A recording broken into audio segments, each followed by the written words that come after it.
ભૂખ્યાને ભાથું દેનારા, જેને પગલે ને પગલે પુણ્યની ગંગા વહી તેવા સંત દેવીદાસ બાપુને કોટી કોટી વંદન.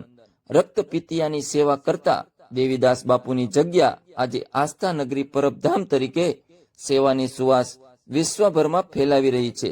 સૌરાષ્ટ્રની ભૂમિ એવી પવિત્ર છે કે જ્યાં અનેક સંતો, ભક્તો, સુરવીરો થયા. ભગવાન ભોળાનાથ, નવનાથ, 84 સિદ્ધો, 64 જોગણીઓ, 52 વીરોની જ્યાં તપોભૂમિ છે, જેની ભૂમિ પર હિમાલય પુત્ર ગરવો ગઢ ગિરનાર સાક્ષાત છે. એવા ગિરનાર પર્વતની પડખે ઈશાન પૂર્વ દિશામાં 36 કિલોમીટર અને જેતપુરથી 27 કિલોમીટર દૂર આવેલું રમણીય પરબધામ. રામાયણ કાળના સમયમાં સરભંગ આશ્રમ નામે એક પ્રચલિત સ્થાન હતું. અહીં સંત સરભંગ ઋષિનો ધૂણો આવેલો છે. સરભંગ ઋષિનું પ્રાગટ્ય દિવ્ય તેજમાંથી થયું હતું. શિવજીએ પ્રસન્ન થઈ આદેશ આપ્યો કે હે સરભંગ, આપ અહીં અલખ ધૂણો ચેતન કરો. કહેવાય છે કે સરભંગની તેની કહેવાતી પત્નીના શ્રાપથી રક્તપિત્તનો રોગ થયો હતો. રામાયણમાં ઉલ્લેખ મુજબ ભગવાન શ્રીરામ, સીતાજી, લક્ષ્મણજી વનવાસ દરમિયાન આ જગ્યાના દર્શન કરવા આવ્યા હતા. એમ કહેવાય છે કે સરભંગ ઋષિએ 78 રામાવતાર જોયેલા હતા. ત્યારબાદ દ્વાપર યુગમાં અયોધ્યાના રાજા રંતિદેવે આ જગ્યાએ 49 ઉપવાસ કરીને બ્રહ્મા, વિષ્ણુ, મહેશ અને વરુણ આ ચારેય દેવોને પ્રસન્ન કર્યા હતા. એમણે નરકના જીવોનો ઉદ્ધાર કર્યો હતો અને આ ભૂમિ ક્ષેત્રનું નામ પરબ રાખ્યું. રાષ્ટ્રીય શાયર ઝવેરચંદ મેઘાણી અને હરસુર ગઢવીએ સંત દેવીદાસ અને તેમના જીવન વિશે ઘણું લખેલું હોવા છતાં ઘણી વાસ્તવિક વાતો છૂટી જવા પામી છે. જે માહિતી રબારી જ્ઞાતિના વહીવંચા બારોટ પાસેથી સાંપડી છે. તે મુજબ સંત દેવીદાસ બાપુના પૂર્વજો ઉત્તર ગુજરાતમાં આવેલા પીપળી ગામના વતની હતા. સંવંત 1600 ની આસપાસ ભયંકર દુષ્કાળ પડતા તે સમયે પરમાર શાખાના દુદાભાઈએ સોરઠમાં આવી વસવાટ કર્યો. ગિરનારની પૂર્વ દિશાએ મુંજિયાસર, તે સમયે મુંજિયાસર એ ભોંકાવાળાની રાજધાની. દુદાભાઈ પરમાર અહીં આવીને વસ્યા. તેમને એક દીકરો હતો, નામે બીજલ. આ બીજલભાઈના 2 દીકરા હતા, પુંજાભાઈ અને લખમણભાઈ. આ પુંજાભાઈ નાનપણથી જ માતાજીના ઉપાસક હતા અને મોમાઈ માતાના ભુવા હતા. લોકો તેમને પુંજા ભગતના નામથી ઓળખતા. તેની ધર્મપત્નીનું નામ રતનબાઈ હતું. રતનબાઈ એ ભાડકા શાખના રબારીના દીકરી હતા. રતનબાઈ આંગણે આવનાર સાધુ સંત અતિથિને ભોજન કર્યા વગર જવા ન દે. તેમને સંતાનની ખોટ ચાલતી હતી. સમાજના મેણાટોણા સહન ન થતા સમાજના લોકોને કહેવાથી પુંજા ભગતે બીજા લગ્ન સાંજણબાઈ નામની અજાણા શાખના રબારીની દીકરી સાથે કર્યા. સાંજણબાઈ પણ અતિ સંસ્કારી અને ધર્મ ધ્યાનવાળી સ્ત્રી હતા. તેમને બી કોઈ સંતાન પ્રાપ્ત ન થયું. લોકો એવી વાતે કરતા કે પુંજા ભગતને 2 પત્ની હોવા છતાં તેમને ઘરે પારણું બંધાતું નથી. એક વખતે ગામમાં દુષ્કાળ પડ્યો. પુંજા ભગત અને 8-10 રબારી ભાઈઓ પોતાની માલ મિલકત ઢોર સાથે મુંજિયાસરથી નીકળી બિલખાના જંગલના નાકે રામના ટેકરીએ જીવન નિર્વાહ માટે વસવાટ કર્યો. તે રામના ટેકરીના ડુંગર ઉપર એક સિદ્ધ યોગી બાવલીઓ જોગી આસન જમાવી સત દત્તાત્રેયની ઉપાસના કરતો. સંત જેરામ ભારતી નામનો આ જોગી ઘણા વર્ષોથી અહીં તપસ્યા કરતો. પુંજા ભગત શ્રદ્ધાળુ હતા. અવારનવાર સત્સંગ માટે અહીં જતા તો તેમના પત્ની સાજણબાઈ પણ આ જોગીને સવાર સાંજ દૂધ પીવડાવતા. સાજણબાઈ ગિરનારને પ્રાર્થના કરતા, મારો ખોળો ભરાય અને અમારું વાંઝ્યા મેણું દૂર થાય તો તારો ઉપકાર હું જિંદગીભર નહીં ભૂલું. હવે તો સમાજના વેણ પણ કડવા લાગે છે. એક વખત જેરામ ભારતીએ આશીર્વાદ આપતા કહ્યું કે માં, તારે ત્યાં દીકરા થશે અને તે પણ દેવ જેવા. તે અંધકારમાં પ્રકાશ ફેલાવશે. ગિરનારની ગોદમાં દુકાળના દિવસો વિતાવી પુંજા ભગત અને તેમની બંને ધર્મપત્નીઓ પોતાના ગામ મુંજિયાસર પાછા આવ્યા.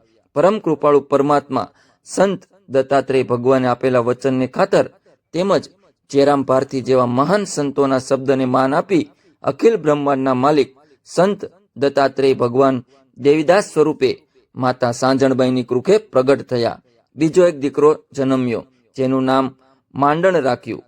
દેવીદાસની નાની ઉંમરમાં જ પિતા પુંજા ભગત અને બંને માતાઓ સાંજણબાઈ અને રતનબાઈનું અવસાન થયું. એક દિવસ દેવીદાસે તેમની સાથે ફરતા ગોવાળિયાઓને કહી દીધું કે મારે નથી સંસાર માંડવો કે નથી તેમાં મને રસ.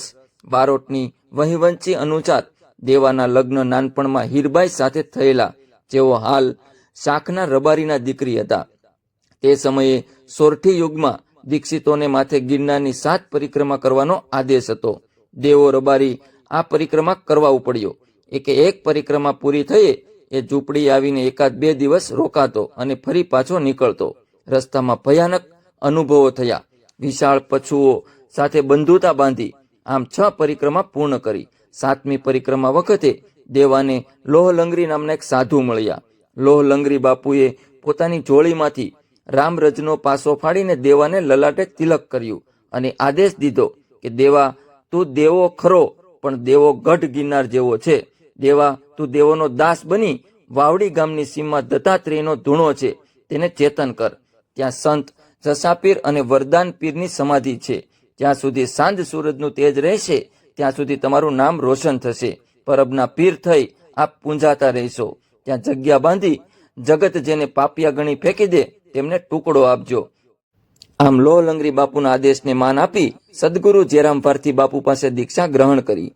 જેરામ ભારતી બાપુએ પોતાના પાત્રમાંથી એક રોટલો હાથમાં લઈને તેના 2 ટુકડા કર્યા. એક ટુકડો નારણદાસને આપ્યો અને કહ્યું, ઉત્તર દિશામાં જઈ મન કરે ત્યાં સ્થાન ચેતન કરવું. તેણે ખાખી જાળિયા ઉપલેટા પાસે પોતાનો ધૂણો ચેતાવ્યો. દેવીદાસને બાકીનો અડધો ટુકડો આપી આદેશ કર્યો કે પૂર્વ દિશાએ સરભંગ ધૂણો છે, તે જગ્યા ચેતન કરી વસ્તી ચેતાવજો. ગુરુ જેરામ ભારતીના આશીર્વાદ લઈ દેવીદાસ બાપુ માત્ર 16 વર્ષની વયે સંવત 1752માં પરબની ભૂમિમાં પધાર્યા. ત્યાં આવીને દેવીદાસ બાપુએ સોરઠની સુવાસ આખા જગતમાં ફેલાવી. જ્ઞાતિ નહીં, જાતિ નહીં, 18 વરણ એક પ્યાલે નિયમ મુજબ સર્વ ધર્મના જીવાત્માઓને આશરો આપીને પરબની જગ્યાને શ્રદ્ધા અને વિશ્વાસના પ્રતીક તરીકે સ્થાન પ્રાપ્ત કરાવ્યું.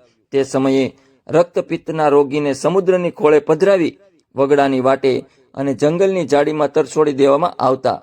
આ નિરાધાર તરછોડાયેલા જીવોને દેવીદાસ બાપુ પોતાની જોડી મારફત આ જગ્યામાં લાવીને તેમના લોહી પરુ લૂછીને નવરાવીને અંગે ભસ્મ તેમજ આયુર્વેદિક ઔષધિઓ લગાડીને આ મહાવિકરાળ રોગને કાબૂમાં લાવીને તેને જડમૂળથી નાબૂદ કર્યો. દેવીદાસ બાપુ પોતે જ પગે ચાલીને આજુબાજુના ભેસાણ, રાણપુર, છોડવડી, ખંભાળિયા, વાવડી, બરવાળા, દેવકી ગાલોળ બધા જ ગામોમાં જઈ જોડી ફેરવતા. ઘરે ઘરેથી ટુકડો માગી લાવતા અને રક્તપિત્તના રોગીઓને પ્રેમથી ભોજન કરાવીને પછી પોતે જમતા. આ રીતે દેવીદાસ બાપુએ પરબની જગ્યા સ્થાપી. તેમણે અપરિગ્રહનું આચરણ કર્યું. જીવનમાં કદી ક્યારેય સંગ્રહ, સંચય કે ગામ ગરાસ ન કરવાનું વ્રત દેવીદાસ સિવાય બીજા કોઈએ લીધું હોય એવું જાણમાં નથી. કારણ કે સૌરાષ્ટ્રની સુપ્રસિદ્ધ લોકવાણીમાં આ પ્રકારનું બિરુદ એકમાત્ર દેવીદાસને જ આપેલ છે. સૌરાષ્ટ્રના પરબ ખાતે આજે પણ માનવ મેદની સંત દેવીદાસ અમરબાઈના દર્શન કરવા ઉમટી પડે છે. અષાઢી બીજના દિવસે સંત દેવીદાસ બાપુએ અહીં સમાધિ લીધી. તેથી દર અષાઢ બીજે અહીં મેળો ભરાય છે. મેળામાં આવેલી મેદની જોઈને કોઈને પણ આ સંતની પાવન ભૂમિના પ્રતાપનો ખ્યાલ આવી જાય. જેમ ગોંડલ અને દૂધરેજની જગ્યામાં દાંતણની ચીરમાંથી પ્રગટેલ વટવૃક્ષો સંતોની પ્રસાદી રૂપે ઊભા છે, તેમ અહીં પરબધામમાં મક્કા મદીનાથી લાવેલા આંબલીના દાંતણની પ્રસાદી આજે પણ કેંઘુર આંબલીનું વૃક્ષ રૂપે ઊભું છે. સંત દેવીદાસ શબ્દથી દિન, ભૂખ્યા, તરસ્યા, રક્તપિતિયા, કોઢિયા, તરછોડાયેલા અને નિરાધાર સૌ લોકો માટે અહીં પરબ બંધાયેલું છે. આ પરબના બંધનાર હતા સંત દેવીદાસ. સંત દેવીદાસજીએ શ્રી રામ ભારતી પાસેથી ઉપદેશ લીધો હતો. શ્રી લોહંગ સ્વામીજીએ તેમને આદેશ આપેલો કે વાવડી ગામની સીમમાં દત્તાત્રેયનો ધૂણો છે અને સંત જસા વરદાનની સમાધિ છે, ત્યાં જઈ જગ્યા બાંધ અને જગત જેને પાપિયા ગણી ફેંકી દે છે તેને રોટલો ખવડાવ અને તેમની સેવા કર. આમ શ્રી દેવીદાસજીએ ધર્મની ઇમારત ઊભી કરી. આમાં શ્રી અમરબાઈમાં તથા સાદુળ ભગતનો સાથ મળ્યો. મા ગંગાબાઈ જેવા સંત પણ અહીં મહંત સ્થાને આવ્યા અને અનેક ભક્તોએ અહીં દીક્ષા સ્વીકારી છે. આ પરંપરા અને પરિવારના સંતો પરબિયા શાખાથી ઓળખાય છે. જય હો ધર્મની તજા. રામા કહું કે રામદેવ, હીરા કહું કે લાલ, જેને જેને રામાપીર ભેટિયા એ નર થઈ ગયા ન્યાલ. જય અલકધણી.